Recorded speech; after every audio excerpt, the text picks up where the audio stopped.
To Larry there. Right, we can speak now to Brandon Tatum, a former police officer and founder and CEO of the Officer Tatum. Thank you very much for coming on the programme. My pleasure. So we're going to talk about lots of the wider issues just in a moment, but first of all, just wanted to get your reaction to the conviction. Well, first of all, I think most of what I heard on the broadcast all the way here is confusing to me. I think we're living in the twilight zone. This conviction, in my personal opinion, did nothing for our country. I mean, people are living a lie. I mean, this was one police officer, one person in the community. They found him guilty. This was the swiftest justice I've ever seen in my life. The day after the film came out, he was arrested. He was tried. 10 hours of deliberation, he was convicted. I'm not really sure why people are acting like this is monumental. Also, he did not get a fair trial, in my personal opinion. There was a lot of obstruction that had happened. They paid the family out $27 million before the jury could be selected. I mean, they're going to have a case and appeal. So I don't know why people are celebrating, and I don't know why this is such a big focal point, other than people are making money off of the pain of people in our country.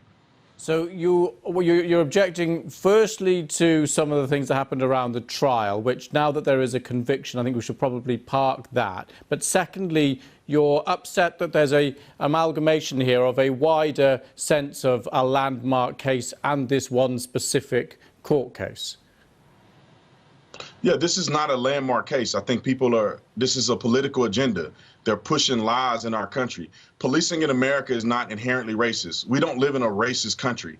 This was an interaction between a police officer that I thought did the wrong thing and a black man who was on drugs, high, resisting arrest, and ended up being killed by that police officer. That's as simple as it can be. The president of the United States got out and made a fool of himself trying to promote racism in a simple police encounter that the officer got convicted on. So you reject President Biden's comments about systemic racism and it being a stain on the whole nation? Yes, President Biden is an idiot, in my personal opinion, and he's just talking because he's a politician. Systemic racism, I mean, if you look at Joe Biden himself, you know, he spoke at a Ku Klux Klan member's funeral and did the eulogy of Robert Byrd. I mean, he is white supremacy and racism, if you want to say that is the case. And now he's the president. So if he really cared about white supremacy and racism, he should step down as the president because he's an exemplification of that very thing. These people are just running their mouth and they're not being honest. We don't have a problem with racism in our country. We have a problem with people not following the law. We also have a problem with politicians making up things so they can get reelected. And that's exactly what has been happening. That's why you never see anything change. They're lying to us. So the rate of people being killed by police is higher amongst black people than amongst the rest of the population. How do you account for that if that isn't a systemic racism problem?